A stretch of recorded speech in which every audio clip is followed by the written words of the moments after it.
प्रिय पिता, आपने हाल ही में मुझसे पूछा कि मैं आपसे डरता क्यों हूँ। मैं आपके सवाल का उस समय ठीक से जवाब नहीं दे सका क्योंकि मैं आपसे डरता हूँ और डर के कारणों को समझाने में बहुत सारी बातें करनी पड़ती। अगर मैं लिखकर बताऊं तो भी मेरे शब्द पूरे कारणों को व्यक्त नहीं कर पाएंगे, क्योंकि मेरा डर और उसका असर हमारे रिश्ते पर गहरा प्रभाव डालते हैं और ये मुद्दा बहुत बड़ा है। आपने हमेशा मेहनत की है, अपने बच्चों के लिए सब कुछ त्याग दिया है, जिससे मेरा जीवन अच्छा हुआ है। मैंने स्वतंत्र रूप से सीखने और जीने का मौका पाया और आर्थिक परेशानियां भी नहीं झेली। आपने मुझसे आभार की अपेक्षा नहीं रखी, बल्कि थोड़ी सहानुभूति की उम्मीद की। मैं अक्सर अपने कमरे में किताबों, विचित्र दोस्तों और अनोखे विचारों के बीच में छिपा रहता था। मैं आपसे खुलकर बात नहीं कर पाया, चाहे वे मंदिर में हो या पारिवारिक कार्यक्रमों में, और मैंने पारिवारिक भावनाएं भी व्यक्त नहीं की। मैंने आपके काम में रुचि नहीं दिखाई, आपको सिर्फ एक कारखाने से जोड़कर छोड़ दिया और कभी आपके लिए कोई विशेष प्रयास नहीं किया, जैसे आपको थिएटर का टिकट दिलाना, जबकि मैं अपने दोस्तों के लिए सब कुछ करता हूँ। अगर आप मेरे बारे में सोचें तो मुझे ठंडा, अलग थलग और कृतज्ञ मानते हैं, मानो यह सब मेरी गलती हो और मैं अपने व्यवहार से सब कुछ बदल सकता था, जबकि आप कभी दोषी नहीं हुए। मुझे लगता है कि हमारे झगड़ों में आप निर्दोष हैं और मैं भी उतना ही निर्दोष हूँ। अगर आप समझे तो मैं कहूँगा कि हम दोनों अपने पुराने जीवन को पीछे छोड़कर एक नई शुरुआत कर सकते हैं। हम अब बूढ़े हो गए हैं, लेकिन फिर भी शांति संभव है अगर आपकी निरंतर आलोचना थोड़ी कम हो जाए। कुछ समय पहले आपने कहा था कि मैं हमेशा से आपका प्रेमी रहा हूँ। हालांकि मैंने वैसा व्यवहार नहीं किया जैसा अन्य लोग करते हैं, क्योंकि अब मैं पिता बनने का ढोंग नहीं कर सकता। मैंने कभी आपके मेरे प्रति अच्छाई पर संदेह नहीं किया, लेकिन मुझे यह भी नहीं लगा कि केवल यह कहना कि अन्य पिता दिखावा करते हैं या हमारे रिश्ते में कोई गड़बड़ है सही है। अगर आप ऐसा मानते हैं तो हम उस बात पर सहमत हैं। मैं यह नहीं कह रहा कि मैं जो भी हूं वह सिर्फ आपके प्रभाव का नतीजा है। हो सकता है कि अगर मैं आपके प्रभाव से पूरी तरह मुक्त होकर बड़ा होता तो भी मैं एक कमजोर, डरपोक और बेचैन व्यक्ति ही रहता। पर फिर भी मैं आज जो हूं उससे काफी अलग होता और शायद हम दोनों के बीच बेहतर समझ हो सकती थी।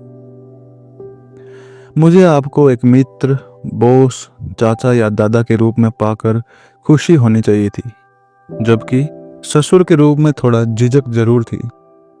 लेकिन एक पिता के रूप में आप मेरे लिए हमेशा बहुत मजबूत रहे हैं।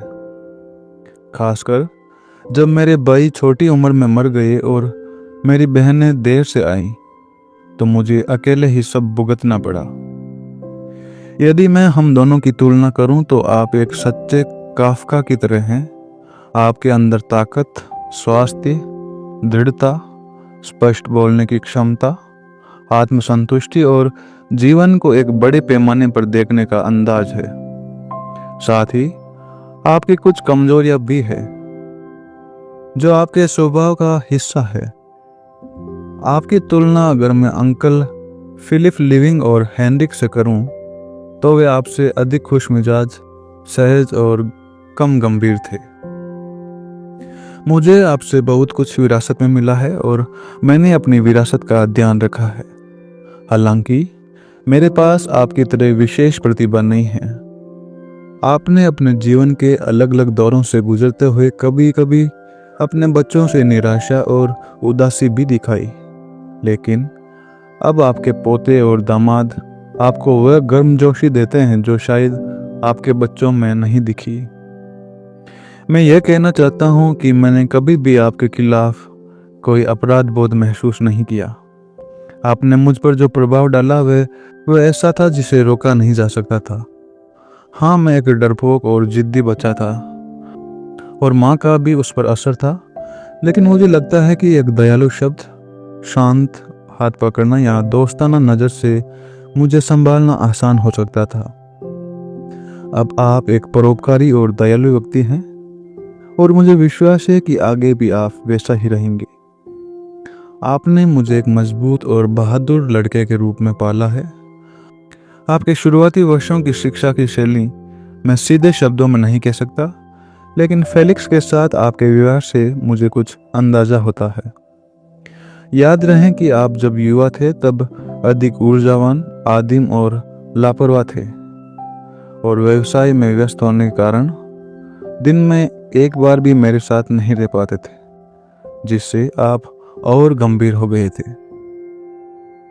मेरे बचपन पर ऐसा एक प्रभाव पड़ा जिसे मैं कभी सामान्य या रोजमर्रा की बात नहीं मान पाया।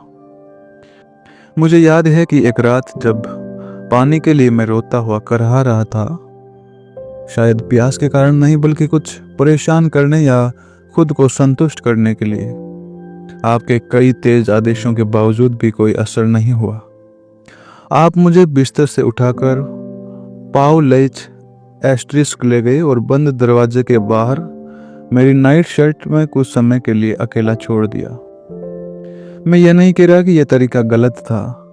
शायद उस रात शांति पाने का कोई और उपाय नहीं था, लेकिन यह आपके पालन पोषण के तरीके का एक उदाहरण है। मुझे लगता है कि उस घटना के बाद मैं बहुत आज्ञाकारी हो गया, पर इससे मुझे अंदर से चोट पहुंची। मैं अक्सर सोचता हूँ कि मुझे थोड़ा प्रोत्साहन, दोस्ती और अपना रास्ता खुला रखने की ज़रूरत थी, लेकिन उस समय ऐसा महसूस हुआ कि आपने मेरे लिए रास्ते बंद कर दिए।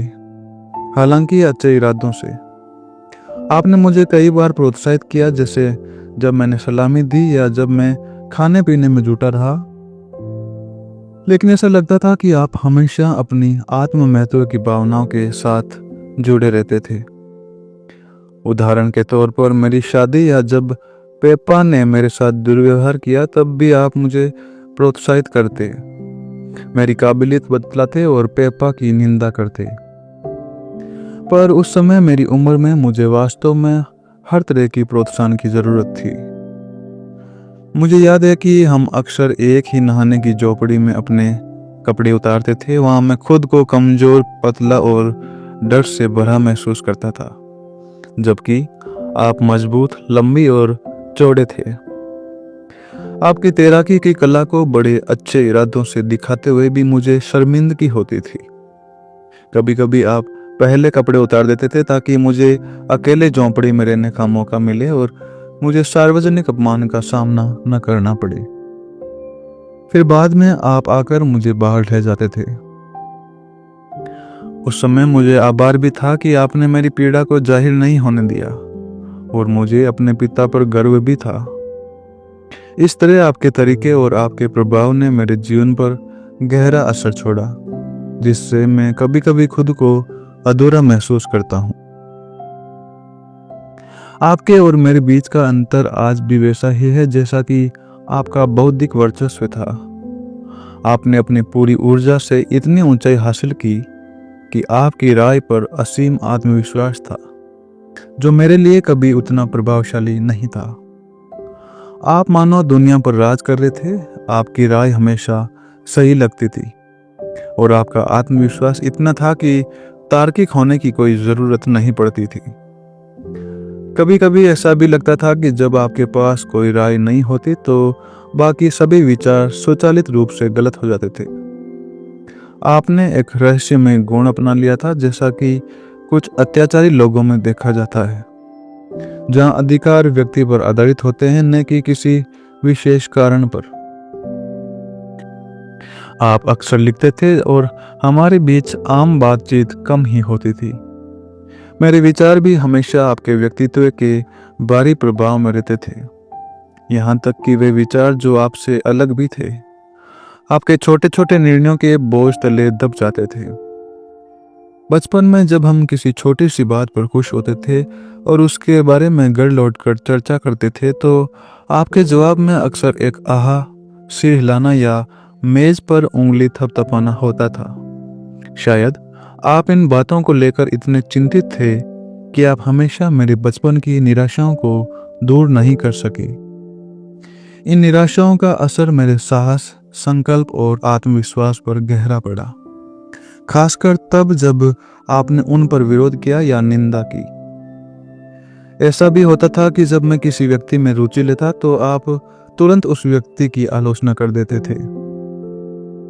मुझे याद है कि आपने कभी कभी कुत्ते और उसके पिस्सू के बारे में टिप्पणियां भी की थी, जिससे मुझे और भी निराशा होती थी।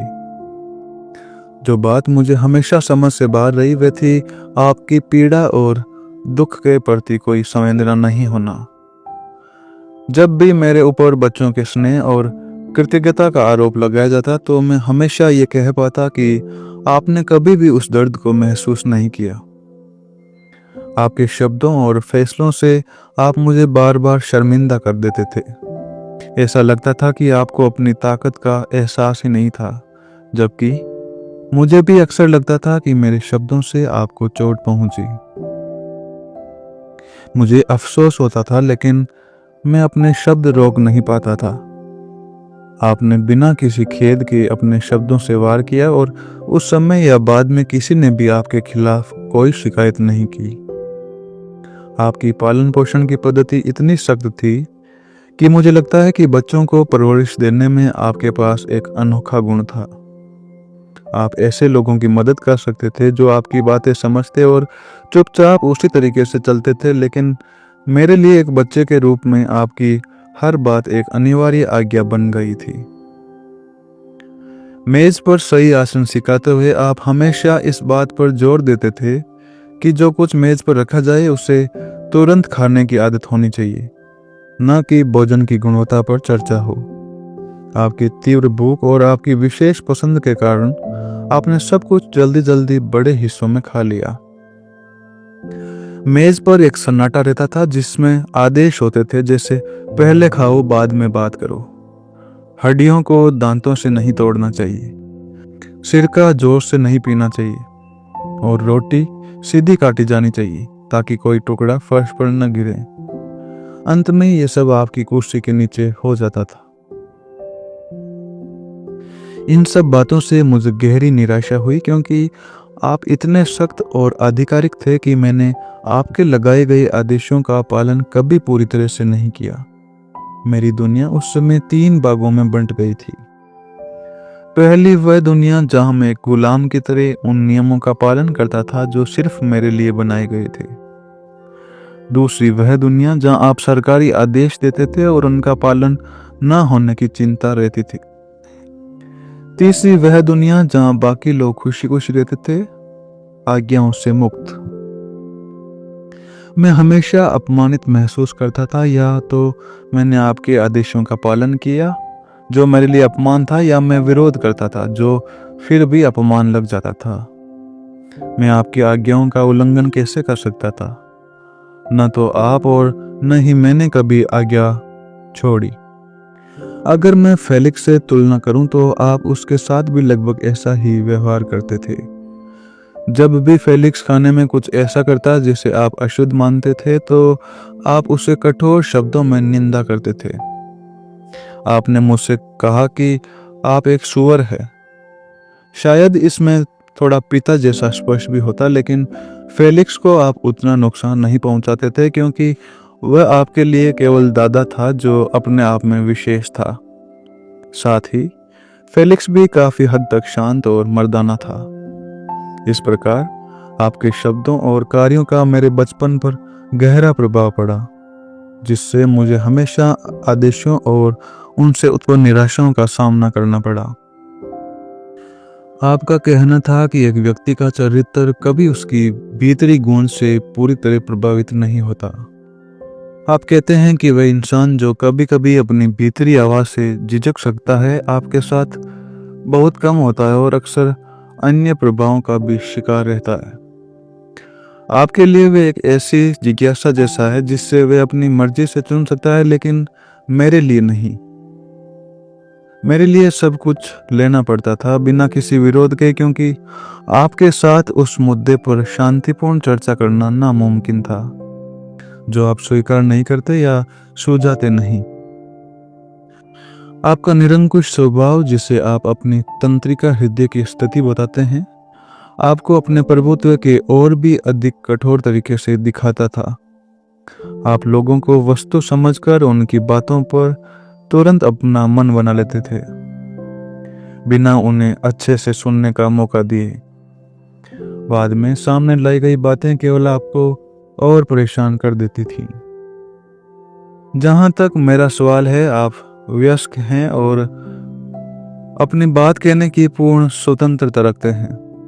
मेरे पास आपको सलाह देने का कोई अधिकार नहीं है, परंतु आपके शब्दों में हमेशा क्रोध और कठोर निंदा झलकती थी, जिससे मेरे बचपन का अपराध बोध और भी गहराया। यह सब हमारे साथ शांतिपूर्ण सह अस्तित्व की असंभवता का एक स्वाभाविक परिणाम था। मैं अक्सर बोलने में संकोच करता था। मैं कभी एक वाक्पटु व्यक्ति नहीं बन सका, क्योंकि आपने मुझे लगातार बोलने से रोका। आपकी धमकियों का असर इतना गहरा था कि मैंने सीखा कि जब भी आप मौजूद हों, मेरे विचार और मेरे शब्द खतरे में बदल जाते हैं। आपने अपने मामलों पर बात करते समय भले ही कभी हिचकिचाहट दिखाई, पर आपकी बातों का दबदबा मेरे ऊपर हमेशा भारी रहा। अंततः मैंने आपके दबाव में चुप रहना सीखा, क्योंकि आपकी उपस्थिति में मैं न तो ठीक से सोच पाता था और न ही बोल पाता था। यह असर मेरे पूरे जीवन पर पड़ा। आपने कभी अपनी असली इच्छाओं का पालन नहीं किया, हमेशा मेरे खिलाफ ही आदेश दिए। अगर कभी मैंने आपकी बातों को कम अहमियत दी होती तो शायद आप मुझसे ज्यादा खुश होते। यह सब आपके शैक्षिक उपायों का हिस्सा था। मेरे पालन पोषण और मेरी आज्ञाकारिता का परिणाम यह हुआ कि मैंने अपने अंदर की विरोधी शक्तियों को दबा दिया, जिससे मैं विनम्र, चुप और आपसे दूर रहने लगा, ताकि आपकी ताकत मुझ तक सीधे न पहुंच सके। अंततः आपके पालन पोषण में आपकी प्रभावी बयानबाजी के तरीकों का असर मेरे जीवन पर गहरा पड़ा। आपने मेरे साथ काम करते समय कभी भी पीछे हटकर काम नहीं किया। आपकी भाषा में गाली गलौज, धमकियां, व्यंग्य, द्वेषपूर्ण हंसी और एक अजीब आत्मदया शामिल थी। मुझे याद नहीं है कि आपने मुझे सीधे तौर पर अत्यधिक अपमानजनक शब्दों से डांटा हो, क्योंकि आपके पास अपने क्रोध को व्यक्त करने के कई और तरीके थे। घर और विशेषकर दुकान में गाली के शब्द ऐसे उड़ते थे मानो वो दूसरों पर फेंके जा रहे हों, जिससे एक छोटे लड़के के रूप में मैं अक्सर चुप हो जाता था। वे लोग जिन पर आप गाली देते थे शायद मुझसे भी कम दोषी थे, फिर भी आप उनसे ज्यादा नाराज नहीं होते थे। इसमें आपकी एक अजीब मासूमियत थी। आपने बिना झिझक श्राप दिया, कसम खाई और धमकी दी, हमेशा उसी तरीके से जो आपको आपकी शक्ति के मेरे प्रति प्रभाव को दर्शाता था। एक बार ऐसा भी हुआ कि जब कोई बच्चा चिल्लाते हुए मेज के चारों ओर भागा तो आपने एक को पकड़ लिया, हालांकि असल में पकड़ने का नाटक कर रहे थे, और मां को अंत में किसी एक को बचाना पड़ा। ऐसा लगता था कि उस बच्चे ने आपकी दया के कारण अपनी जान बचाई और अब वे उस अनचाहे उपहार के साथ जी रहा है। आपने मुझे भी धमकी दी कि अगर मैंने ऐसा किया तो जो आपको पसंद न आए तो विफलता निश्चित हो जाएगी। आपकी इन धमकियों से मेरा आत्मविश्वास धीरे धीरे टूटता गया। जैसे जैसे मैं बड़ा हुआ, आपके पास मेरे खिलाफ और भी सबूत इकट्ठा होते गए कि मैं बेकार हूं। आप अपने पालन पोषण में व्यंग्य और कठोर चेतावनियों का इस्तेमाल करते थे। आपकी चेतावनियां अक्सर इस बात पर आधारित होती थी कि आप इसे उस तरह से नहीं कर सकते जो आपके लिए कठिन हो, और साथ ही हर सवाल पर आपकी दुखद हंसी और कठोर चेहरा सामने आ जाता था, मानो पहले ही तय हो चुका हो कि मैंने कुछ गलत किया है। बचपन में जहाँ स्कूल शायद सबसे बुरा नहीं था, लेकिन जैसे जैसे आपने व्यवसाय ने मुझे डराना और धमकाना शुरू किया, वह माहौल मेरे लिए असहज हो गया। पहले जो चीज़ें सामान्य लगती थी, जैसे कि दुकान का माहौल, कर्मचारियों के साथ व्यवहार आदि, अब वे मुझे शर्मिंदा और परेशान करने लगी। विशेष रूप से आपके क्रोध के कुछ मामूली बहानों पर, जैसे कलर के बारे में आपकी बार बार की गई टिप्पणियां या बीमार कुत्ते से जुड़ी बातें, इन सब ने कर्मचारियों को भुगतान किए गए दुश्मन का दर्जा दे दिया। इससे पहले कि वे सच में ऐसे बन जाएं, मुझे भी ऐसा महसूस होने लगा कि मैं उनके जैसा ही अन्यायी हो सकता हूँ। यह सब देखकर मैंने एक बड़ा सबक सीखा कि आपके व्यवहार में भी तो अन्याय हो सकता है। हालांकि मेरे अंदर अपराध बोध इतना जमा हुआ था कि मैंने इसे तुरंत महसूस नहीं किया। बचपन में मेरे नजरिए से जो बाद में कुछ हद तक बदला भी, अजनबी लोग जो हमारे लिए काम करते थे, उन्हें लगातार आपके डर के माहौल में रहना पड़ता था। मैंने अतिशयोक्ति की मान लिया कि आपके उन कर्मचारियों पर उतना ही कठोर प्रभाव पड़ा होगा जितना मुझ पर, जबकि वे वयस्क थे और उनमें अच्छी तंत्रिका शक्ति थी। उन्होंने उस दुर्व्यवहार को सह लिया, लेकिन इससे व्यवसाय मेरे लिए असहनीय बन गया। आपके स्वामित्व हित से अलग आपके वर्चस्व के उन्माद ने यह साफ कर दिया कि एक व्यवसायी के रूप में भी आप उन सभी से बेहतर थे जो आपसे व्यवसाय सीखने आते थे। फिर भी मैंने महसूस किया कि आप हमेशा मुझसे असंतुष्ट रहेंगे। इसलिए मैंने कर्मचारियों का पक्ष लेने की कोशिश की, न सिर्फ घबराहट या डर के कारण, बल्कि अपनी सुरक्षा के लिए भी। हालांकि मुझे पता था कि इससे आप और हमारे परिवार दोनों नाराज हो सकते थे। मेरे लिए कर्मचारियों के साथ शिष्ट और विनम्र व्यवहार करना भी पर्याप्त नहीं था। मुझे तो ऐसा लगने लगा कि हर हाल में आपको अपने अधिकार के प्रति दिखाना जरूरी है।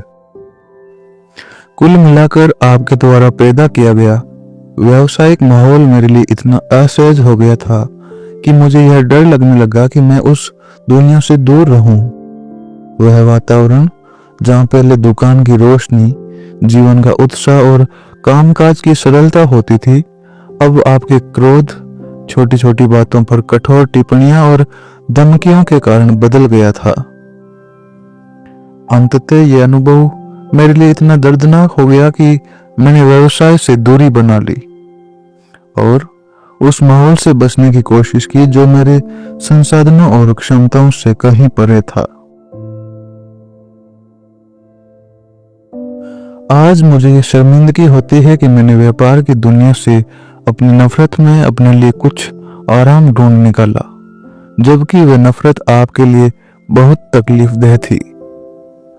आपने कहा कि मुझे व्यापार की कोई समझ नहीं है और मैंने आपके विचार अपने मन में बसा लिए थे। आपकी इस व्याख्या से माँ को खुशी हुई और मैंने भी अपने अहंकार में खुद को प्रभावित होने दिया।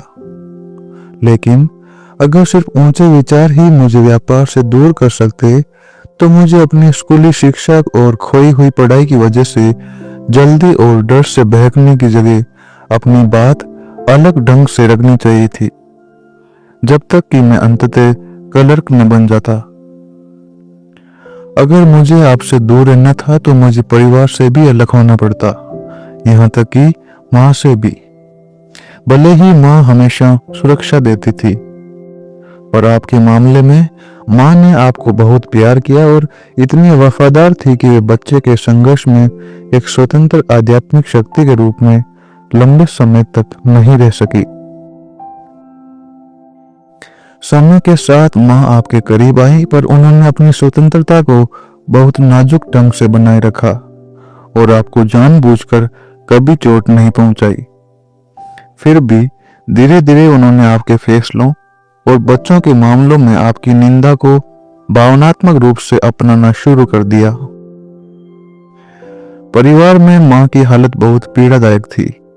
वह घर और व्यवसाय दोनों में कड़ी मेहनत करती थी और परिवार की बीमारियों का बोझ भी उठाती थी। लेकिन सबसे कठिन बात यह थी कि उन्होंने हमारे और आपके बीच की स्थिति को भी सहा। आप हमेशा मां के प्रति स्नेही और विचारशील रहते थे, लेकिन इस मामले में आपने उन्हें उतना ही नजरअंदाज किया जितना कि हम सब ने किया। यह एक मोड़ था जहां आपके पालन पोषण के तरीके ने मां को भी सताया। वे हमारे अनुचित व्यवहार को सही ठहराती थी, चाहे वे आपके कारण हो या हमारे कारण। कभी कभी ये सिर्फ आपकी प्रणाली के खिलाफ एक शांत अनजानी प्रतिक्रिया भी लगती थी। मां ये सब सहन नहीं कर सकती थी अगर उन्होंने अपने प्यार और खुशी से हमें सहने की ताकत नहीं दी होती। मेरी बहनें मुझसे केवल आंशिक रूप से जुड़ी थी, पर उनमें से सबसे खुश वैली थी जो मां के सबसे करीब थी। वैली ने आपको बिना ज्यादा संघर्ष के स्वीकार किया क्योंकि वह आपको मां की याद दिलाती थी। आपने कभी ऐसा कुछ नहीं मांगा जिससे हमें ऐसा लगे कि किसी चीज को जबरदस्ती बचाया जाना चाहिए। शायद आप कभी भी उस काफका जैसे तत्व के प्रति उत्साही नहीं थे जैसा कि कुछ महिलाओं में देखा जाता है। हो सकता है कि आपसे रिश्ता और भी दोस्ताना हो जाता अगर बाकी लोग परेशान न होते। एली का उदाहरण लें तो वे आपके कक्षा से अलग होने में सफल रही। वे आखिरी बच्ची थी जिससे मुझे ऐसी उम्मीद करनी चाहिए थी, क्योंकि वे एक अनाड़ी, थकी हुई, डरपोक, बदमिजाज, समाज द्वारा नियंत्रित, नम्र, नकारात्मक, आलसी, लालची और कंजूस बच्ची थी, जिससे मुझे खुद को पहचानना मुश्किल हो जाता था। मुझे याद रहता था कि उससे बात न करना मुझे अपनी नापसंद चीजों की याद दिला देता था, ठीक वैसे ही जैसे वह हमारे पालन पोषण के जादू में बंधी हुई थी। उसकी कंजूसी मुझे बेहद घृणित लगती थी क्योंकि मुझे लगता था कि मेरे पास भी कुछ था, शायद उससे भी ज्यादा। कंजूसी गहरी नाखुशी का एक मजबूत संकेत है। मैं इतना असुरक्षित था कि मेरे पास वही होता था जो मैं सीधे पकड़ सकता था या कह सकता था, और यही चीज वे मुझसे छीनने में सबसे अधिक आनंद लेती थी। लेकिन सब कुछ तब बदल गया जब कम उम्र में ही उसने घर छोड़ दिया, शादी कर ली, बच्चे हुए और वह खुश मिजाज, लापरवाह, बहादुर, उदार, निस्वार्थ और आशावादी बन गई। ये एक असाधारण परिवर्तन है जिसे आपने शायद नोट भी नहीं किया। आप अपने द्वेष में इतने अंधे हो गए थे कि आपने इस बदलाव का हक नहीं दिया। आपने हमेशा एली को पाला है और आज भी ऐसा करते हैं, लेकिन अब वे हमारे साथ नहीं रहती। फेलिक्स के लिए आपके प्यार और काल के प्रति आपके स्नेह ने उस पुराने द्वेष को कम कर दिया, जबकि कभी कभी जेवाई को अभी भी उससे कष्ट उठाना पड़ता है। मैं ऐसा कहने से डरता हूं कि इससे इस पत्थर का असर बदल जाए। सामान्य परिस्थितियों में जब वह किसी विशेष जरूरत या खतरे में नहीं होती तो आपको उसके प्रति केवल घृणा ही महसूस होती है। आपने खुद मुझसे कबूल किया कि आपकी नजर में वह हमेशा जानबूझकर आपको परेशान करती है, और जब आप उसके कारण दुख झेलते हैं तो वह खुश हो जाती है। दूसरे शब्दों में वह आपको एक तरह की राक्षसी प्रतीत होती है। धीरे धीरे आपके बीच का फासला इतना बढ़ गया था कि अब आप उसे शायद ही देख पाते। आपने उसके स्थान पर एक ऐसी छवि बसाई है जो आपके मन में हमेशा मौजूद रहती है। मुझे लगता है कि उसके साथ आपका समय बहुत कठिन रहा। मैं इस पूरे जटिल मामले की तह तक नहीं पहुंच पाई हूं, लेकिन इसमें एक प्रकार की निष्ठा भी दिखती है। ऐसी निष्ठा जो काफका के सर्वोत्तम हथियारों से सुसज्जित थी। हमारे बीच कोई असली संघर्ष नहीं था। मैं जल्दी ही टूट गया था और बचा हुआ सिर्फ भागने, कटुता, उदासी और आंतरिक संघर्ष में बदल गया। पर आप दोनों हमेशा लड़ते रहने की स्थिति में थे। ऊर्जा से भरपूर, जो शुरुआत में शानदार होने के साथ साथ काफी हतोत्साहित भी कर देने वाला था। मुझे यकीन है कि हम चारों के कारण आप एक दूसरे के बहुत करीब थे। एटीएफ शायद आज भी आपके और मां के बीच के विवाह का शुद्धतम प्रतिनिधित्व है। मुझे समझ नहीं आता कि क्या बात थी जिसने आप दोनों को पिता और बच्चे के बीच की सामंजस्यपूर्ण खुशी से वंचित कर दिया। मैं ये भी नहीं मान सकता कि इस मामले में विकास मेरे जैसे ही था। आपकी अपनी प्रकृति थी और उसकी ओर प्रेम, अवज्ञा, चिड़चिड़ापन, न्याय की भावना, बेचैनी और वह सब जो काफका के विचारों से जुड़ा था। निसंदेह मैंने भी उस पर प्रभाव डाला, लेकिन शायद केवल अपना अस्तित्व से। अंततः उसने खुद को ऐसी स्थिति में पा लिया जहां शक्ति का संतुलन पहले से ही तय था और वे अपने पास उपलब्ध सभी संसाधनों से निर्णय ले सकती थी। मुझे लगता है कि उस समय कुछ ऐसा था जिसे आप पूरा करने में असफल रहे और आपने उसे खारिज कर दिया। अगर वह संभव होता तो आप दोनों एक शानदार सामंजस्यपूर्ण जोड़ी बन जाते, जिससे मुझे एक सच्चे सहयोगी का नुकसान होता।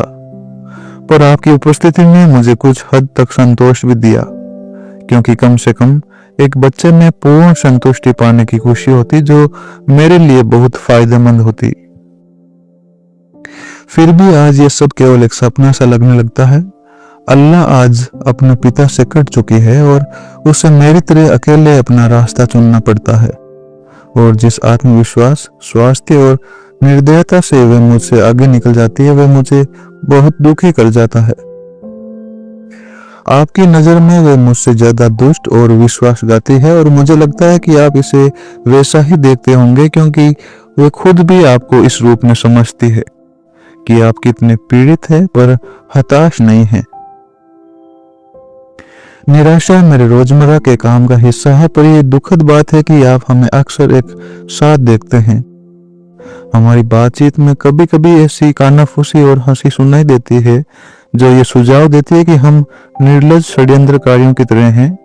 वास्तव में हम आपके खिलाफ साजिश करने के लिए एक साथ बैठते हैं, मजाक में, गंभीरता से, स्नेह, अवज्ञा, क्रोध, घृणा, समर्पण और अपराध बोध के साथ।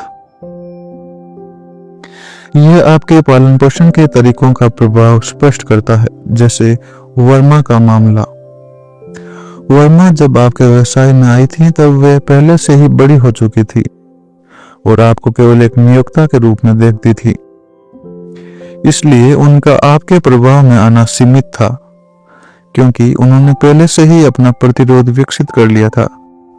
फिर भी वे आपका रक्त संबंधी होने के कारण आपको पिता के भाई के रूप में सम्मान देती थी और आपके प्रभाव का असर नियोक्ता से कहीं अधिक था। अपने कमजोर शरीर के बावजूद वे बहुत कुशल, बुद्धिमान, मेहनती, विनम्र और भरोसेमंद थी। वे आपको चाचा की तरह प्यार करती थी और नियोक्ता के रूप में सराहती थी, जिन्होंने अपने पुराने और नए पदों पर खुद को साबित किया था। उनके साथ आपका संबंध हमारे बच्चों के जैसा था, जिसे हमने स्वाभाविक रूप से स्वीकार कर लिया। आपके व्यक्तित्व की शक्ति इतनी प्रभावी थी कि इसमें एक तरह की फांसी जैसा हास्य और थोड़ा सा अवज्ञा भी झलकता था। मेरा ये मानना है कि वे वास्तव में बीमार नहीं थी, बल्कि उदास और घरेलू परेशानियों से बोझिल थी। आपके साथ उनके संबंध में मेरे लिए बहुत कुछ स्पष्ट था। आपने खुद कभी कभार इसकी टिप्पणी की, जो हमारे लिए एक शास्त्रीय उदाहरण बन गई। इस सब से यह भी पता चलता है कि आपने हमारे पालन पोषण पर कितना गहरा प्रभाव डाला। मुझे आपके प्रभाव और इसके खिलाफ संघर्ष के बारे में और बताने का मन करता है, लेकिन वो एक अनिश्चित और जटिल विषय है।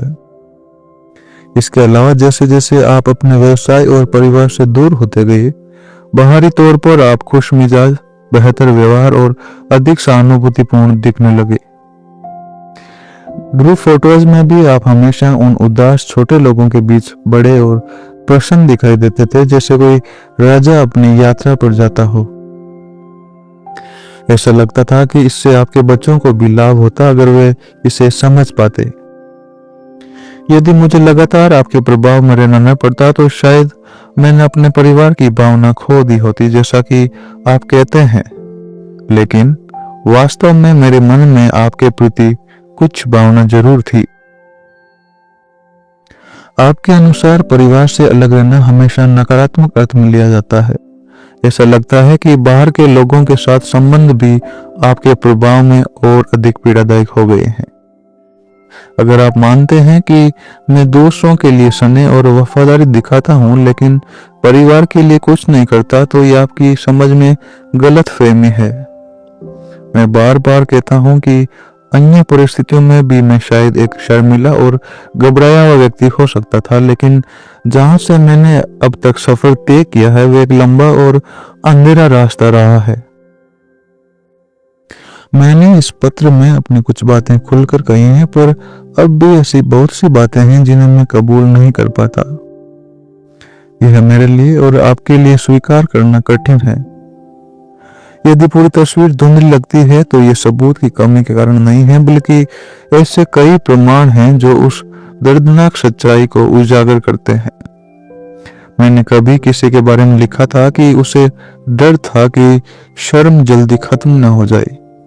जब मैं दूसरों के साथ होता था तो मुझे अपने कार्यों के लिए गहरा अपराध बोध महसूस होता था, क्योंकि जैसा कि मैंने पहले कहा, मुझे उन गलतियों का प्रायश्चित करना पड़ा जो आपके व्यवसाय में हुई थी, जिनमें मेरी भी कुछ जिम्मेदारी थी। हर बार जब भी मेरे साथ जुड़े किसी व्यक्ति के बारे में कुछ करने पर आपत्ति जताई जाती थी तो मुझे उस अविश्वास का प्रायश्चित करना पड़ता था जो आपने व्यवसाय और घर में मेरे प्रति पैदा करने की कोशिश की। मेरा बचपन में ऐसा कोई भी महत्वपूर्ण व्यक्ति बताइए जिसे आपने कम से कम एक बार बिना आलोचना के स्वीकार किया हो। अजीब बात यह है कि आपको इन बातों से कोई विशेष बोझ महसूस नहीं हुआ। ऐसा लगता था कि आप इन्हें आसानी से झेल लेते थे। शायद ये सिर्फ एक तानाशाही का प्रतीक था, वो अविश्वास जो मेरे छोटेपन की आंखों में कभी साबित नहीं हुआ। शायद आप मेरे अन्य लोगों के साथ संबंध के बारे में कुछ नहीं समझ पाए। मैं स्वीकार करता हूं कि आप मुझसे प्यार करते हैं, पर साथ ही साथ आप मुझ पर अविश्वास और ईर्ष्या भी करते हैं। आपने मान लिया था कि मुझे परिवार की कमी के लिए कहीं और से संतोष लेना पड़ेगा, क्योंकि आपके घर से दूर रहना मेरे लिए असंभव था। बचपन में मैं अपने निर्णयों पर अविश्वास करने में कुछ हद तक आराम महसूस करता था। सोचता था कि आप अतिशयोक्ति कर रहे हैं, ये तुच्छ बातें बहुत बड़ी लग रही हैं। लेकिन धीरे धीरे जब मुझे दुनिया का एक स्पष्ट परिप्रेक्ष्य मिला तो वह आराम धीरे धीरे खो गया। मेरी ये भी समझ में नहीं आई कि हमारे यहूदी धर्म से जुड़ी छोटी सी बातें जो आपने हमेशा अपने साथ थामे रखी, मुझे धर्म प्रामाणिकता की दिशा में प्रयास करने से कैसे रोक सकती थी। मैंने अक्सर सोचा कि शायद मैं गलत कर रहा हूं जब मैं आराधनालय नहीं जाता था और उपवास नहीं करता था, और यही सोच मेरे अंदर गहरे अपराध बोध की भावना भर देती थी। बाद में एक युवा के रूप में मुझे समझ नहीं आया कि आप उस तुच्छ धार्मिक पहलू के लिए मुझे इतना दोषी क्यों ठहराते थे जिसे आपने अपने जीवन में महत्व दिया था। यही वह अनुभव रहा जिसे मैंने तब तक अपनी समझ में रखा। आप साल में केवल 4 दिन आराधनालय जाते थे, जहां आप उन लोगों के करीब होते थे जो प्रार्थना को गंभीरता से लेते थे। कभी कभी मुझे आश्चर्य होता था कि आप मुझे उस समय पढ़े जा रहे प्रार्थना ग्रंथ का अंश दिखा देते थे जबकि मैं वहां मौजूद रहता था। वहीं मुझे जहां घूमने की आजादी थी, मैं कई घंटों तक सुस्ताया रहता था। मुझे लगता था कि मैंने शायद पहले कभी इतनी ऊब महसूस नहीं की थी। बाद में मैंने नृत्य की कक्षाओं और अन्य छोटी छोटी गतिविधियों का भी आनंद लिया, जैसे वाचा का संदूक खोलना जो मुझे शूटिंग गैलरी की याद दिलाता था, जहां अलमारी का दरवाजा उसी तरह खुलता था। एक बार आपने कहा था कि मुझे भी टोरा में बुलाया जा सकता है, जिससे मैं कई वर्षों तक डरता रहा। हालांकि सामान्यतः मुझे इससे ज्यादा परेशानी नहीं हुई। मेरी बोरियत तब और बढ़ गई जब मैं मिर्चुआ हुआ, लेकिन ये सब कुछ हास्यास्पद ही था, किसी गंभीर घटना के मुकाबले में नहीं। इसी तरह जब आपको टोरा में बुलाया गया था, या जब आप मृतकों के लिए प्रार्थना करते थे और मुझे भेज दिया गया, तब मेरे अंदर एक अजीब अचेतन भय सा पैदा हो गया था कि कुछ अशोभनीय होने वाला है। घर में भी आराधनालय का माहौल वैसा ही था जैसे घर में भी आराधनालय का माहौल वैसा ही था। शुरू में यह केवल सेडर तक ही सीमित था, पर बच्चों की संख्या बढ़ने के साथ ये तमाशे में बदल गया। आपके द्वारा मुझे दी गई धार्मिक सामग्री में करोड़पति परिवारों के बेटों के उदाहरण भी शामिल थे, जो अपने पिता के साथ पवित्र दिनों में आराधनालय जाते थे। ऐसा लगता था कि उस सामग्री से जितनी जल्दी हो सके छुटकारा पाना ही एकमात्र उपाय था। मुझे समझ नहीं आया था कि मुझे उससे कैसे मुक्त होना चाहिए, क्योंकि मुझे लगा कि ये भक्तों का काम माना जाता है। बाद में मैंने अलग तरीके से सोचा कि शायद आप सोचते थे कि मैं भी आपके खिलाफ वैसा ही विश्वासघात कर रहा हूं जैसा कि अन्य मामलों में हुआ था। आपने गाइक गांव समुदाय से यहूदी धर्म के कुछ निशान अपने साथ लाए थे, जो शहर में और आपकी सैन्य सेवा के दौरान थोड़े कम दिखने लगे। फिर भी आपके युवावस्था के प्रभाव और यादें यहूदी जीवन के लिए काफी थीं, खासकर तब जब आपको ज्यादा मदद की आवश्यकता नहीं थी। आपने एक मजबूत पारिवारिक पृष्ठभूमि से आते हुए व्यक्तिगत रूप से धार्मिक संकोचों का सामना किया, जो कि यहूदी समाज के एक निश्चित वर्ग में आम था। ये राय आपके स्वभाव का हिस्सा थी और आप खुद पर विश्वास करते थे। लेकिन जब बात बच्चों को धार्मिक ज्ञान देने की आती है, तो आपने बहुत कम ही चीजें प्रदान की।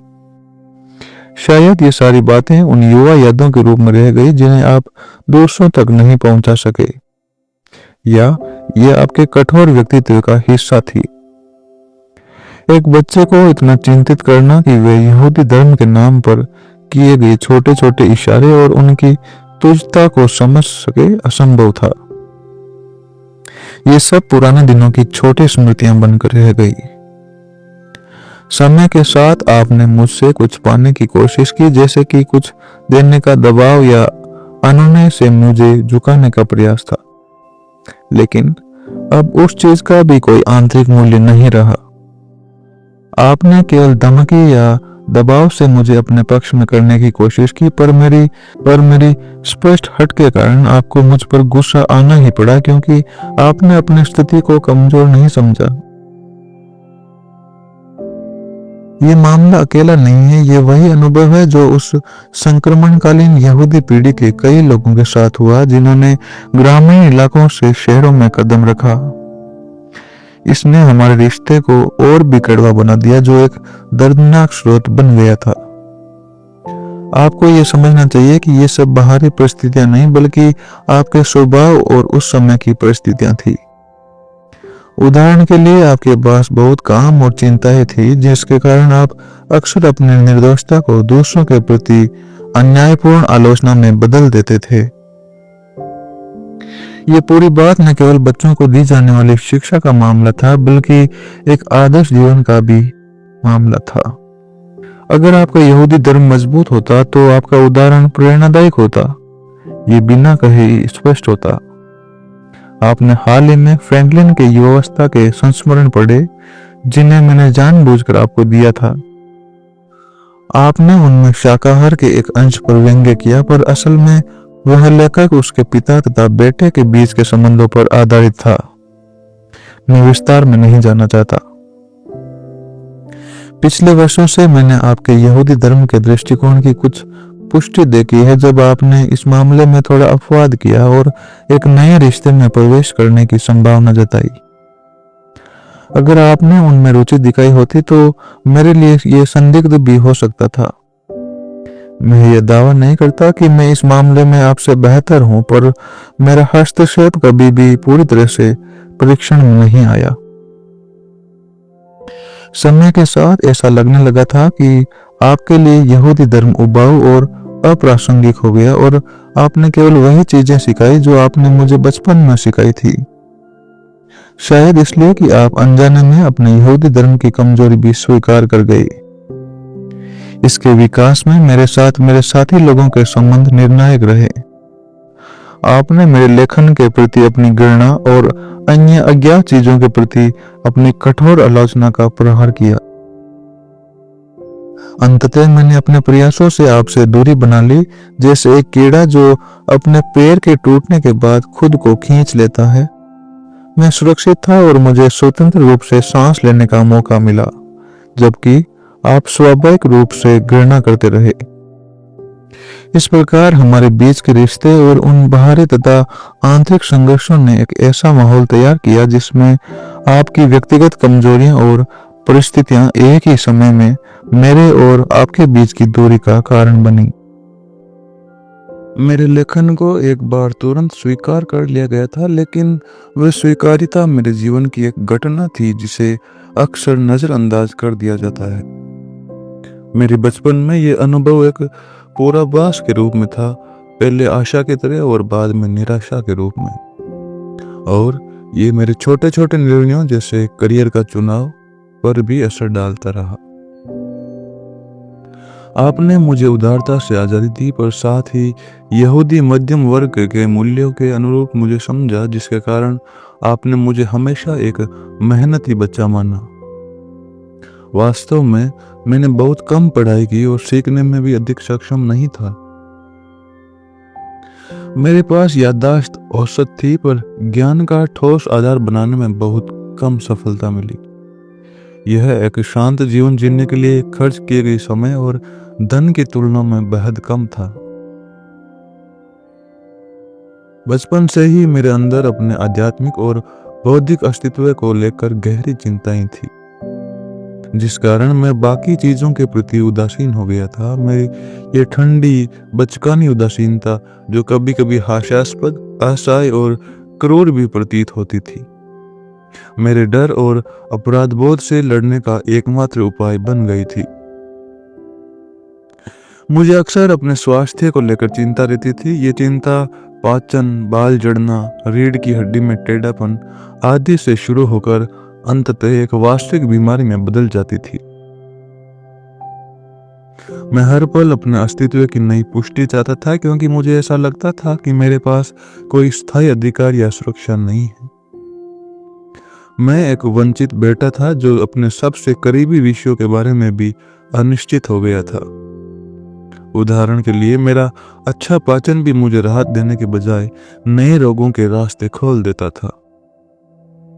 और अंत में जब मैंने शादी करने का दबाव महसूस किया, तो एक घटना हुई जिसमें मेरे फेफड़ों से खून आया, जिसे मैंने अपने लेखन के लिए जरूरी समझा। यह सब इतना अधिक मेहनत से नहीं हुआ जैसा कि आमतौर पर सोचा जाता है, बल्कि उन वर्षों में मैंने अच्छे स्वास्थ्य में भी सोफे पर अधिक समय बिताया। मैं तुमसे ज्यादा व्यस्त था, तुम्हारा जीवन, तुम्हारी बीमारियां समेत, और जब मैंने तुमसे दूर भागने की कोशिश की तो मैं अपने कमरे में ही काम और कुछ आलस्य में उलझा रहता था। कार्यालय में मेरी कुछ उपलब्धियां थी, पर घर में मुझे ठुकरा दिया जाता, निंदा होती और कहीं और भागना भी बहुत कठिन था। उस स्थिति में मुझे करियर चुनने की स्वतंत्रता दी गई थी, पर क्या मैं वास्तव में उस स्वतंत्रता का पूरा उपयोग कर पाया? शुरुआत में मैंने सोचा कि मैं व्याकरण स्कूल में प्रथम श्रेणी में सफल हो जाऊंगा, पुरस्कार भी मिलेंगे, लेकिन व्यायामशाला की परीक्षा में कठिनाइयां आई। अंततः मैंने लगातार कुछ सफलता हासिल की, पर इससे मुझे आत्मविश्वास नहीं मिला। अक्सर मेरे मन में यही डर था कि जितना कौशल हासिल करूंगा, अंतिम परिणाम उतना ही बुरा होगा। मुझे अपने बचपन में पढ़ाई के प्रति रुचि जगाने वाला कुछ भी नहीं मिला, और ऐसा लगता था जैसे मैं किसी बैंक क्लर्क की तरह केवल अपनी छोटी मोटी नौकरी में उलझा रहूं, जो अपनी नौकरी के लिए ही चिंतित रहता है। मेरी परीक्षाओं में मैंने आंशिक रूप से धोखाधड़ी करके कुछ अंक हासिल किए, और फिर जब सब कुछ रुक सा गया अब मैं स्वतंत्रता में तो हूँ, पर करियर चुनने की असली आज़ादी मेरे लिए उतनी नहीं रही जितने कि स्कूल में पढ़ाए जाने वाले सभी विषयों पर निर्भर करती थी। मैंने ऐसा पेशा चुनने की कोशिश की जो मेरे अहंकार को ज्यादा चोट न पहुंचाए। अंततः कानून का अध्ययन मेरा विकल्प बना। इसका मतलब था कि परीक्षा से पहले कई महीनों तक संघर्ष करना, जिसने मेरी नसों पर गहरा असर डाला। इस प्रकार मेरे जीवन के वे अनुभव, पहले व्यायामशाला में और बाद में एक क्लर्क के रूप में, मेरे लिए मेरे स्वभाव और परिस्थितियों के अनुरूप ही रहे और मैंने अपने स्तर पर अपना प्रदर्शन किया।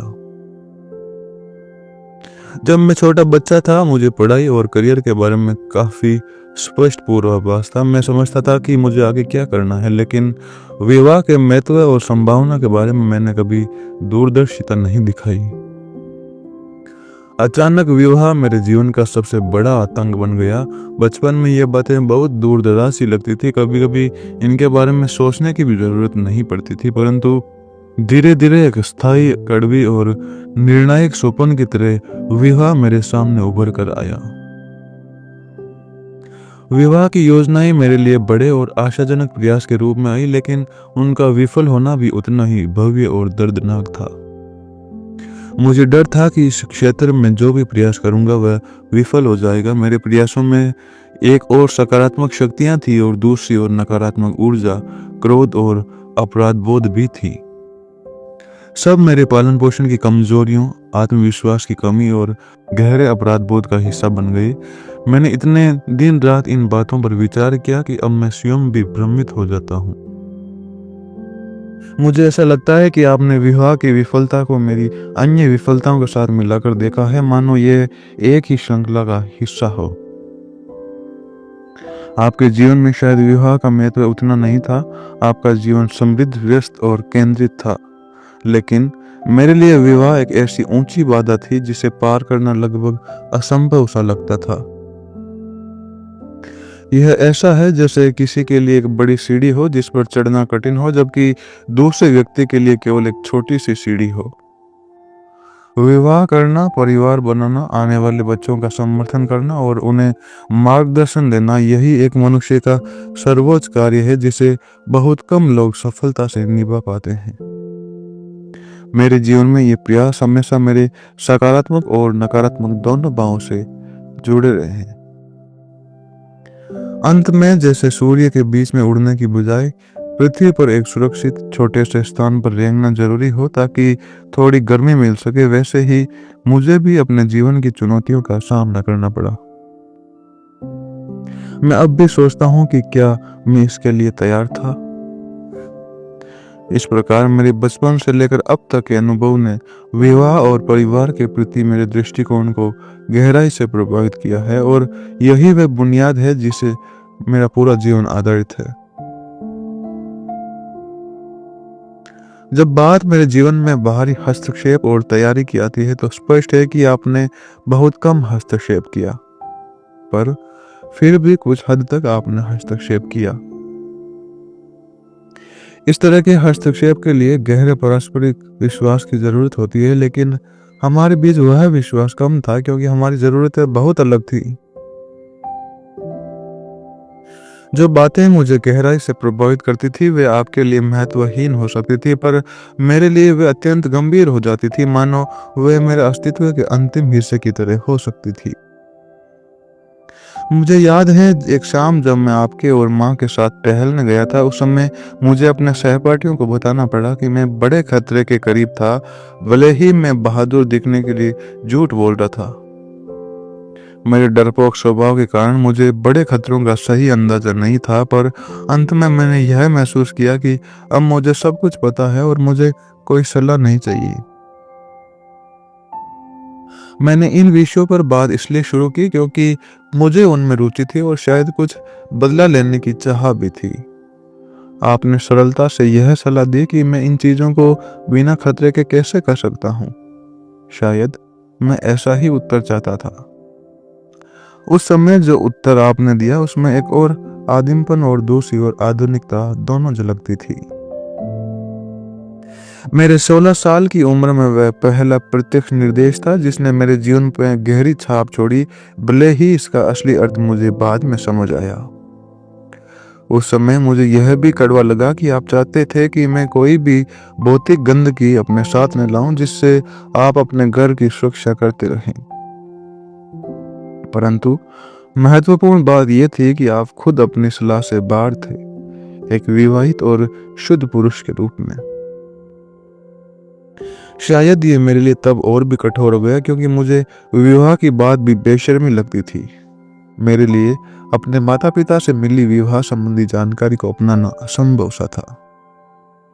ऐसा लगता था कि आप अपने विवाह से पहले खुद को पूरी तरह साफ सुथरा रखने की सलाह देते थे ताकि आपके शरीर पर कोई गंदगी न लगे। अगर सिर्फ आप और मैं होते तो आपकी वह पवित्रता कहीं खो जाती। इस प्रकार मेरे जीवन के उन अनुभवों ने, मेरे पढ़ाई, करियर और विवाह से जुड़ी चुनौतियों ने मुझे गहराई से प्रभावित किया। मेरे बचपन से लेकर अब तक की असुरक्षा, डर, अपराध बोध और संघर्ष ने मेरे निर्णयों पर अपना असर छोड़ा। मैंने बहुत कुछ महसूस किया, समझा और फिर भी एक अजीब सी उदासीनता में ढल गया जो मेरे जीवन में उन कठिन क्षणों का हिस्सा बन गई। आपकी सलाह की शुरुआत मेरे साथ उसी गंदगी और दोषी ठहराव से हुई जो आपके पुराने अपराधों और गहरी निंदा से जुड़ी थी। इससे मुझे अंदर ही अंदर बहुत चोट पहुंची और मैं अपने अस्तित्व में फंस गया। ऐसा लगता है कि हमारे बीच निर्दोषता की कमी स्पष्ट हो जाती है।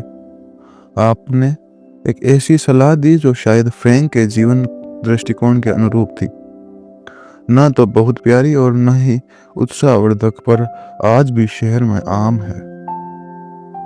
यह सलाह स्वास्थ्य के नुकसान को रोकने का दावा करती है, पर मैं सोचता हूँ कि इतनी सलाह लेकर वर्षों के नुकसान की मरम्मत क्यों नहीं की जा सकती। जब मेरी नवीनतम शादी की योजना की घोषणा के बाद हमारी एक संक्षिप्त बातचीत हुई, आपने मुझसे कहा कि शायद उस लड़की ने एक फैंसी ब्लाउज पहना होगा जैसा कि प्राग के यहूदी लोग अक्सर करते हैं, और तुरंत ही आपने उससे शादी करने का फैसला कर लिया, वे भी कल एक हफ्ते के भीतर। मैं इस बात को समझ नहीं पाया। आखिरकार आप एक वयस्क हैं, शहर में रहते हैं और आपको शायद यह भी नहीं पता कि क्या करना है। आप केवल सामने आने वाली पहली लड़की से शादी करने की सलाह देते हैं, मानो आप भयभीत हों। आपने इसे विस्तार से समझाने की कोशिश की, पर मुझे कुछ विवरण याद नहीं आ रहे। शायद कुछ बातें मेरी आंखों के सामने धुंधली हो गई हैं। 20 साल पहले शायद आपके नजरिए से उस होनहार शहरी लड़के में कुछ सम्मान होता था जिसे बिना किसी हलचल के जीवन में एक दिशा मिल जाती थी, पर आज वे विचार उस लड़के के लिए घृणा बढ़ा देता है, वे जो अपनी पहली शुरुआत में आगे बढ़ने वाला था लेकिन बीच में अटक गया और आज वे अनुभवहीन, दयनीय लगता है। मेरे विवाह के प्रयास में भी आपकी नज़र में मेरी पसंद का कोई महत्व नहीं रहा। आपने अनजाने में मेरे निर्णय लेने की क्षमता को दबा दिया और मान लिया कि आप जानते हैं कि मैं अन्य दिशाओं में भागने की कितनी कोशिश करता हूँ। आपने मेरे विचारों को सबसे घृणित, असभ्य और हास्यास्पद तरीके से प्रस्तुत कर दिया और बिना झिझक मुझे यह बता दिया कि जिस श्रम से आपने मुझे आहत किया है वह आपकी तुलना में कुछ भी नहीं है। वो शर्म जो मैं अपनी शादी के जरिए आपके नाम पर लाना चाहता हूँ। जब बात मेरे विवाह के प्रयासों की आती है तो आपने वास्तव में ऐसा ही किया है कि मेरे निर्णय का आपको सम्मान कम हो गया। मैंने 2 बार सगाई तोड़ी और 2 बार उसे फिर से निभाया क्योंकि मैंने अनावश्यक रूप से आपको और माँ को बर्लिन में सगाई मनाने के लिए खींचा। इन घटनाओं के मूल में घर बसाने और स्वतंत्र होने का विचार था, एक ऐसा विचार जो शायद केवल आपको ही आकर्षित करता था, जैसे बच्चों का एक दूसरे का हाथ पकड़ना और साथ में चलना। इस प्रकार आपकी सलाह और मेरे विवाह के प्रयासों के पीछे का मूल विचार एक ही था, एक स्वतंत्र जीवन की खोज जिसमें आपने मेरे निर्णयों को दबा दिया और अपनी निंदा के माध्यम से मेरे प्रयासों का मूल्यांकन कर दिया। आप हमेशा मानते रहे कि किसी भी समस्या का समाधान दूर हो जाएगा और अनजाने में आपने केवल अपने व्यक्तित्व की ताकत से मुझे नियंत्रित रखा। हालांकि दोनों लड़कियां संयोग से चुनी गई थी और वे वास्तव में अच्छी थीं, पर आपकी इस पूरी गलतफहमी का मतलब यह था कि आप सोचते थे कि मैं डरपोक, झिझकने वाला और संदिग्ध हूँ। मानो मैं खुशी खुशी एक झटके में शादी करने का फैसला कर सकता हूँ। आपके अनुसार दोनों विवाह वैसे ही सामान्य होते हैं जहाँ दिन रात एक अलग तरह का अनुभव होता है, और दूसरा जहाँ घनिष्ठता का अनुभव होता है जो मुझे आंशिक रूप से शादी की ओर आकर्षित करता है। मैं कल्पना करता हूँ कि उस समय हमारे बीच में एक समानता पैदा होगी जिसे आप किसी भी अन्य समानता से बेहतर समझ सकेंगे।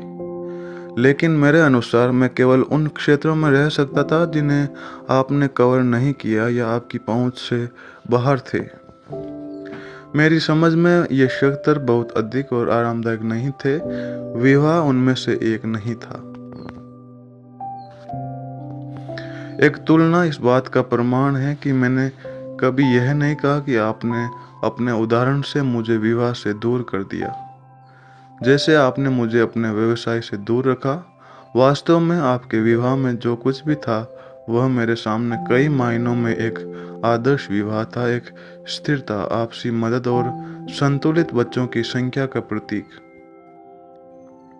भले ही जब बच्चे बड़े हुए और शांति में बाधा आई तब भी विवाह अप्रभावित रहा।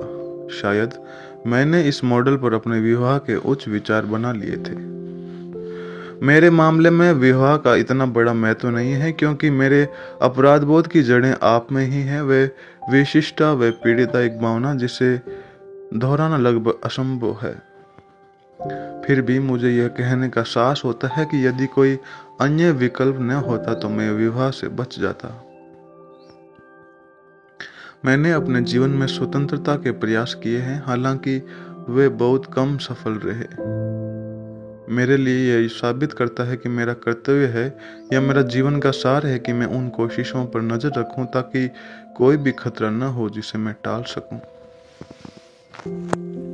वास्तव में विवाह में एक खतरे की संभावना है, पर साथ ही इसमें सबसे बड़ी मदद भी छिपी है। अगर वह खतरा उत्पन्न हो जाए तो मुझे यह तय करना होगा कि मैं इसका सामना कैसे करूंगा। मेरे लिए यह समझना आवश्यक है कि मेरी स्वतंत्रता के प्रयास भले ही बहुत कम सफल हुए हो, उन्होंने मेरे जीवन में एक महत्वपूर्ण पुष्टि दी है। अंत में यह सब कुछ मेरे जीवन के संघर्ष और चुनौतियों का नतीजा है, जहां मुझे महसूस होता है कि मैं कुछ त्याग सकूंगा, जैसे हाथ में पक्षी की उपमा छोड़कर या झाड़ी में टीके केवल एक कठोर रिमोट। मेरे लेखन को एक बार तुरंत स्वीकार कर लिया गया था, लेकिन वह स्वीकार्यता मेरे जीवन की एक घटना थी जिसे अक्सर नजरअंदाज कर दिया जाता है। मेरे बचपन में यह अनुभव एक पूर्वाभास के रूप में था, पहले आशा की तरह और बाद में निराशा के रूप में। और ये मेरे छोटे छोटे निर्णयों जैसे करियर का चुनाव पर भी असर डालता रहा। आपने मुझे उदारता से आज़ादी दी, पर साथ ही यहूदी मध्यम वर्ग के मूल्यों के अनुरूप मुझे समझा, जिसके कारण आपने मुझे हमेशा एक मेहनती बच्चा माना। वास्तव में मैंने बहुत कम पढ़ाई की और सीखने में भी अधिक सक्षम नहीं था। मेरे पास याददाश्त औसत थी, पर ज्ञान का ठोस आधार बनाने में बहुत कम सफलता मिली। यह एक शांत जीवन जीने के लिए खर्च किए गए समय और धन की तुलना में बेहद कम था। बचपन से ही मेरे अंदर अपने आध्यात्मिक और बौद्धिक अस्तित्व को लेकर गहरी चिंताएं थी, जिस कारण मैं बाकी चीजों के प्रति उदासीन हो गया था। मेरी ये ठंडी बचकानी उदासीनता, जो कभी कभी हास्यास्पद, असहाय और क्रूर भी प्रतीत होती थी, मेरे डर और अपराध बोध से लड़ने का एकमात्र उपाय बन गई थी। मुझे अक्सर अपने स्वास्थ्य को लेकर चिंता रहती थी। ये चिंता पाचन, बाल झड़ना, रीढ़ की हड्डी में टेढ़ापन आदि से शुरू होकर अंततः एक वास्तविक बीमारी में बदल जाती थी। मैं हर पल अपने अस्तित्व की नई पुष्टि चाहता था, क्योंकि मुझे ऐसा लगता था कि मेरे पास कोई स्थायी अधिकार या सुरक्षा नहीं है। मैं एक वंचित बेटा था जो अपने सबसे करीबी विषयों के बारे में भी अनिश्चित हो गया था। उदाहरण के लिए, मेरा अच्छा पाचन भी मुझे राहत देने के बजाय नए रोगों के रास्ते खोल देता था। और अंत में जब मैंने शादी करने का दबाव महसूस किया तो एक घटना हुई जिसमें मेरे फेफड़ों से खून आया, जिसे मैंने अपने लेखन के लिए जरूरी समझा। यह सब इतना अधिक मेहनत से नहीं हुआ जैसा कि आमतौर पर सोचा जाता है, बल्कि उन वर्षों में मैंने अच्छे स्वास्थ्य में भी सोफे पर अधिक समय बिताया। मैं तुमसे ज्यादा व्यस्त था, तुम्हारे जीवन, तुम्हारी बीमारियां समेत, और जब मैंने तुमसे दूर भागने की कोशिश की तो मैं अपने कमरे में ही काम और कुछ आलस्य में उलझा रहता था। कार्यालय में मेरी कुछ उपलब्धियां थी, पर घर में मुझे ठुकरा दिया जाता, निंदा होती और कहीं और भागना भी बहुत कठिन था। उस स्थिति में मुझे करियर चुनने की स्वतंत्रता दी गई थी, पर क्या मैं वास्तव में उस स्वतंत्रता का पूरा उपयोग कर पाया? शुरुआत में मैंने सोचा कि मैं व्याकरण स्कूल में प्रथम श्रेणी में सफल हो जाऊंगा, पुरस्कार भी मिलेंगे, लेकिन व्यायामशाला की परीक्षा में कठिनाइयां आई। अंततः मैंने लगातार कुछ सफलता हासिल की, पर इससे मुझे आत्मविश्वास नहीं मिला। अक्सर मेरे मन में यही डर था कि जितना कुछ हासिल करूंगा, अंतिम परिणाम उतना ही बुरा होगा। मुझे अपने बचपन में पढ़ाई के प्रति रुचि जगाने वाला कुछ भी नहीं मिला, और ऐसा लगता था जैसे मैं किसी बैंक क्लर्क की तरह केवल अपनी छोटी मोटी नौकरी में उलझा रहूं, जो अपनी नौकरी के लिए ही चिंतित रहता है। मेरी परीक्षाओं में मैंने आंशिक रूप से धोखाधड़ी करके कुछ अंक हासिल किए, और फिर जब सब कुछ रुक सा गया, अब मैं स्वतंत्रता में तो हूं, पर करियर चुनने की असली आज़ादी मेरे लिए उतनी नहीं रही जितनी कि स्कूल में पढ़ाए जाने वाले सभी विषयों पर निर्भर करती थी। मैंने ऐसा पेशा चुनने की कोशिश की जो मेरे अहंकार को ज्यादा चोट न पहुंचाए। अंततः कानून का अध्ययन मेरा विकल्प बना। इसका मतलब था कि परीक्षा से पहले कई महीनों तक संघर्ष करना, जिसने मेरी नसों पर गहरा असर डाला। इस प्रकार मेरे जीवन के वे अनुभव, पहले व्यायामशाला में और बाद में एक क्लर्क के रूप में, मेरे लिए मेरे स्वभाव और परिस्थितियों के अनुरूप ही रहे, और मैंने अपने स्तर पर अपना प्रदर्शन किया। जब मैं छोटा बच्चा था, मुझे पढ़ाई और करियर के बारे में काफी स्पष्ट पूर्वाभास था। मैं समझता था कि मुझे आगे क्या करना है, लेकिन विवाह के महत्व और संभावना के बारे में मैंने कभी दूरदर्शिता नहीं दिखाई। अंत में ये सब कुछ मेरे जीवन के संघर्ष और चुनौतियों का नतीजा है, जहां मुझे महसूस होता है कि मुझे कुछ त्यागना ही पड़ेगा, जैसे हाथ में पक्षी की उपमा छोड़कर, या झाड़ी में टीके केवल एक कठोर रिमोट अनुप्रयोग का इस्तेमाल करना, क्योंकि अंततः ये सब जीवन की अनिवार्यता और संघर्ष से तय होता है, और मुझे वह करना ही होगा। जब मैंने अपना पेशा चुना और विवाह का विकल्प अपनाया, तो मुझे वही रास्ता चुनना पड़ा जो मेरे लिए उपलब्ध था। आपने हमेशा मुझे परिवार के समर्थन और मार्गदर्शन के लिए प्रेरित किया, और मैंने आप में वह सब देखा, अच्छाई और बुराई, ताकत के साथ साथ असंयम, आत्मविश्वास की कमी, असंतोष, ज्ञान और कभी कभी अत्याचार भी। आपके पास ये गुण स्वाभाविक रूप से मौजूद थे, जबकि मेरे पास ये बहुत कम थे। शायद इसी कारण मैंने विवाह करने का जोखिम उठाया, भले ही मुझे पता था कि आपके विवाह में भी काफी संघर्ष हुआ और बच्चों के मामले में भी आप असफल रहे। मैंने अपने बचपन से ही इन अनुभवों का सामना किया है, चाहे वे शादी के समय हो या रोजमर्रा की छोटी छोटी बातों में। आपने अपने पालन पोषण के तरीकों से मुझे यह सिखाने की कोशिश की कि विवाह में कितनी चुनौतियां होती हैं। मेरे व्यावसायिक जीवन में भी दिन रात चिंताओं के बीच रहता था, छोटे छोटे लाभ कमाता था जिन्हें मैं अपनी कल्पना में बढ़ा चढ़ाकर पेश करता था, पर कभी संतुलन नहीं बन पाता था। इसी तरह विवाह के प्रयास भी मेरे लिए एक बड़ी देनदारी जैसा था। यदि आप मेरे द्वारा आपके प्रति मेरे भय के कारणों को देखें, तो आप कह सकते हैं कि मैं अपने रिश्ते को केवल आपकी गलती मानकर अपनी समस्याओं को सरल समझता हूँ। पर मेरा मानना है कि आपके बाहरी प्रयासों के बावजूद आप अपने अनुभवों से लाभ भी उठाते हैं। हम दोनों अपने तरीकों से अपराध और जिम्मेदारी से इनकार करते हैं। जब मैं अपने दोष को स्वीकार करता हूं तो आप एक ही समय में बहुत चतुर और स्नेही दिखना चाहते हैं और मुझे माफ भी करना चाहते हैं। बाद में आप सफल होते दिखते हैं, पर आप हमेशा यह मानते हैं कि मैं दोषी नहीं हूं। असल में हमारे बीच दो प्रकार की लड़ाई होती है। एक वह लड़ाई जहां स्वतंत्र व्यक्तित्व एक दूसरे के खिलाफ अपनी ताकत दिखाते हैं और अंततः हम में से हर एक अपने भीतर ही हार जाता है। आप कहते हैं कि सच्चे पेशेवर सैनिक हुए हैं जो न केवल बाहरी लड़ाई कीड़े मकोड़ों से लड़ाई करते हैं, बल्कि अपनी जिंदगी में आने वाले सभी संघर्षों को झेलते हुए अपने जीवन को बनाए रखने में सक्षम होते हैं। आप कहते हैं कि मैं यानी आपसे संबद्ध व्यक्ति जीवन के लिए अयोग्य हूं, क्योंकि मैंने आपकी उस फिटनेस या क्षमता को अपने पास कर लिया है जिससे आप अपने जीवन को बिना किसी चिंता और स्वार्थ के आरामदायक बना सकें। आप उदाहरण देते हैं कि जब हाल ही में आपने शादी करने का विचार किया था, तब आपने वास्तव में महसूस किया कि शादी करने से तनाव और कलंक का खतरा है। आपने मुझे भी इस बारे में सलाह देने की कोशिश की, ऐसा सुझाव दिया कि शायद मुझे आपकी मदद करनी चाहिए ताकि आप उस शादी से बच सकें। आपने कहा कि आपने अपने बचपन से ही इतने संघर्ष और प्रयासों के बाद भी विवाह से संबंधित निर्णयों में संकोच महसूस किया है।